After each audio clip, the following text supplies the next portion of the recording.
ఓం సాయిరామ్. సమర్థ సద్గురు సాయినాథ్ మహారాజ్ కీ జై. ముందుగా మన సాయి కుటుంబ సభ్యులందరికీ నమస్కారం అండి.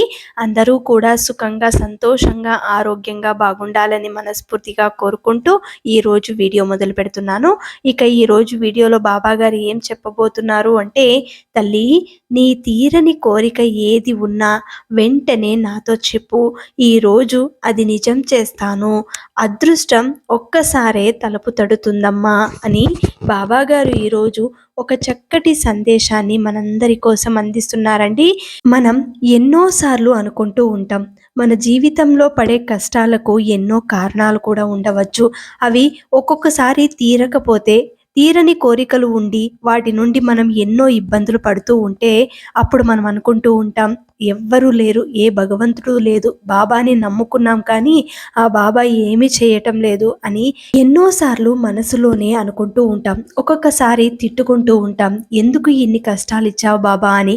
అంతేకాదు, కొంతమంది అంటూ ఉంటారు, మన స్థితిని బట్టి, మన గతిని బట్టి, ఎన్నో సంవత్సరాలుగా నువ్వు బాబానే నమ్ముకున్నావు కదా, మరి నీ బాబా ఏం చేశాడు, ఇంతవరకు నువ్వు కష్టాలు అనుభవిస్తూనే ఉన్నావు కదా అని నిన్ను ఇంకో రకంగా బాధ పెడతారు. ఇలాంటి సూటిపోటి మాటల వల్ల కష్టాలనేవి ఇంకా ఎక్కువగా కనిపిస్తూ ఉంటాయి.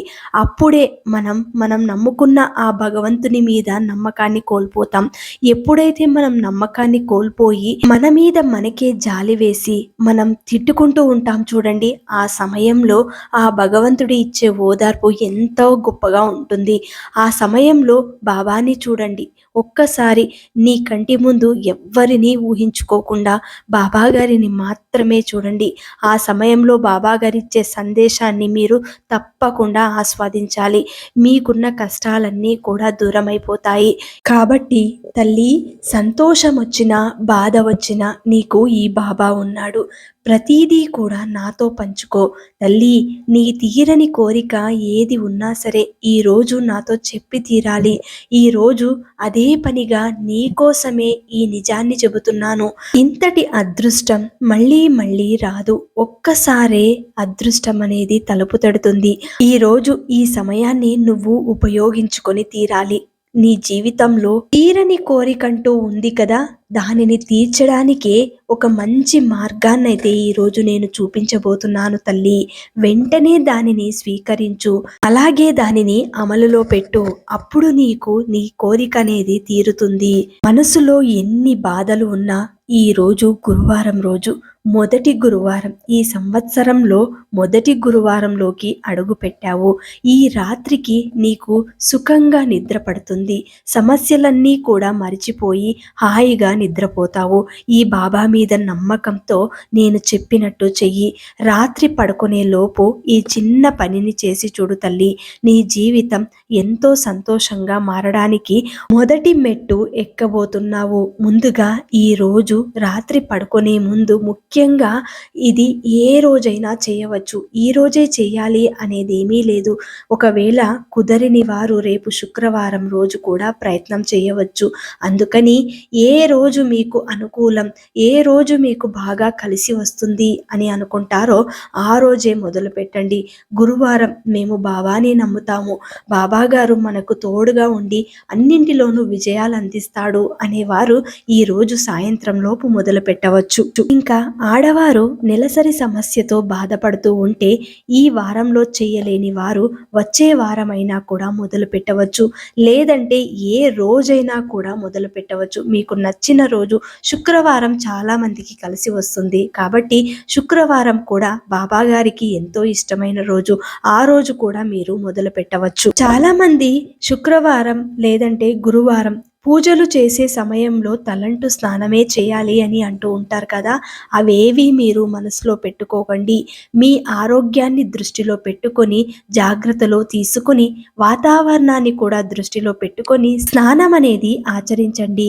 వాళ్ళు వీళ్ళు చెప్పారని ప్రతిరోజు కూడా ఆ పూజ ఈ పూజ అని చెప్పి తలంటు స్నానం చేసి లేనిపోని జబ్బులు తెచ్చుకోకండి. ఎందుకంటే వాతావరణం కూడా ఇప్పట్లో, అంటే ఈ కాలానికి అనుగుణంగా అనుగుణంగా సహకరించటం లేదు. కాబట్టి వాతావరణంలో మార్పులు వచ్చినట్టుగానే మన జీవితంలో కూడా అనారోగ్య సమస్యలు ఏర్పడే అవకాశాలు ఎక్కువగా ఉంటాయి. కాబట్టి వాటినన్నింటినీ మనం దృష్టిలో పెట్టుకొని జాగ్రత్తలు తీసుకోవాలి. ఈరోజు బాబా గారు ప్రతి భక్తుడి ఇంట్లో చాలా చక్కటి పూజనైతే అందుకొని ఉంటాడు. బాబా గారికి అభిషేకం చేసి గంధం బొట్లతో అలంకరించి పూలమాలలతో అలంకరించి ధూప దీప నైవేద్యాలను సమర్పించి ఉంటారు. అంటే వారి వారి స్తోమతకు తగ్గట్టుగా బాబా గారిని చూసుకొని ఉంటారు. మరి అంత చక్కగా బాబా గారిని చూసుకున్నప్పుడు బాబా గారు మనల్ని అంతే చక్కగా చూసుకుంటారు. మన జీవితంలో ఇప్పుడు కష్టం అనేది అనుభవిస్తూ ఉండవచ్చు, కానీ దానికి అంటే మనం పడే కష్టానికి బలమైన కారణం ఉంటుంది. కాబట్టే మనం ఆ కష్టాన్నైతే అనుభవిస్తున్నాము. ఆ భగవంతుడు నారు పోశాడు, మరి నీరు పోయక ఉంటాడా చెప్పండి? అలాగే తప్పకుండా మనకు బాబా గారు వెన్నంటూ ఉండి మన కష్టాన్ని ఈ సంవత్సరంలోనైనా తీర్చి మన బాధలన్నీ తొలగించి సంతోషంగా బ్రతకడానికి చక్కటి ఉపాయాన్నైతే అందిస్తాడు. ఈరోజు సాయంకాలం వేళ అంటే సంధ్యా సమయంలో బాబా గారికి చక్కగా మీకు తోచిన విధంగా మీ మనసుకు నచ్చిన విధంగా పూజ చేసుకోండి. ఆ తర్వాత బాబా గారికి నచ్చిన నైవేద్యాన్ని పెట్టండి. కలకండ అంటే బాబాకు చాలా ఇష్టం. కలకండని బాబా గారికి సమర్పించండి. ఒకవేళ ఏ భక్తురాలైతే ఈ కలకండని నేను సమర్పించలేను తండ్రి అని అంటుందో ఆ భక్తురాలు స్వయాన తన ఇంట్లో ఏం దొరుకుతుందో ఆ సమయానికి మీ ఇంట్లో పంచదార దొరుకుతుంది, పాలు దొరుకుతాయి, నీళ్లు దొరుకుతాయి. ఇలా కనీసం మన నిత్య అవసరాలలో ఉపయోగపడే ఏ చిన్న పదార్థమైనా సరే బాబా గారికి సమర్పించినట్లయితే వెంటనే తక్షణమే బాబా గారు దానిని స్వీకరిస్తారు. అది అందరికీ తెలిసిందే. మనం ఇదే చేసి పెట్టాలి, అదే చేసి పెట్టాలి, మడితో చేయాలి అలాంటి నియమాలైతే బాబా గారికి లేవు. బాబా గారికి కావలసిందల్లా మనస్ఫూర్తిగా నమ్మడమే కావాలి. భక్తితో ఉండాలి, శ్రద్ధ సబూరితో మెలగాలి. ఇలాంటివి ఉన్నవాడే అసలైన భక్తుడు అంటాడు బాబా. నీ దగ్గర చాలా ధనం ఉంది, నీ దగ్గర ఎంతో మంది పనివాళ్ళు కూడా ఉన్నారు, నీ ఇంట్లో అంగరంగ వైభవంగా ప్రతి పండుగని జరుపుకుంటావు, ఎంతో మంది నమ్మకస్తులు, తెలిసిన వాళ్ళు, అయిన వాళ్ళు, కాని వాళ్ళు అందరూ కూడా నీ ఇంటికి వస్తూ ఉంటారు, పోతూ ఉంటారు. అయినా సరే నువ్వు ఏ చిన్న దానం కూడా చేయకుండా నీ స్వార్థంతో నువ్వు నీ పనులు మాత్రమే నువ్వు చేయించుకుంటూ వాళ్ళని నిరాశగా వెనుదిరిగి పంపితే ఎలా ఉంటుంది? ప్రతిరోజు నువ్వు చేసే ఆ పూజా ఫలితం నీకు దక్కుతుందా? నువ్వు నీ పూజలో ఎన్నో నైవేద్యాలు సమర్పిస్తావు, బాబా గారిని చేతులెత్తి మొక్కుతావు, కానీ నీ మనసు అలా ఉండదు. బాబా గారు చెప్పినట్టు నడుచుకోదు. నీలో స్వార్థం అనేది నిండిపోయింది. అలాంటి సమయంలో ఆ భగవంతుడు నిన్ను కరుణిస్తాడా? ఎన్ని తప్పులు చేస్తున్నావో నీ మనస్సాక్షికి ఒక్కసారి అడిగి చూడు. ఇలాంటి భావాలు ఉన్న ఏ వ్యక్తి అయినా సరే ఎప్పటికీ ఆ భగవంతుణ్ణి చేరుకోలేవు. కాబట్టి నువ్వు చేసే ఈ పూజలన్నీ కూడా నీ మనశ్శాంతి కోసం, నీ మనసు ఆనందపడడానికి మాత్రమే ఈ పూజలు నువ్వు చేసుకోవాలి. తల్లి, నీ జీవితం బాగుండాలి అంటే ముందు సాయి చెప్పిన మాటలు, సాయి సందేశాన్ని అర్థం చేసుకో.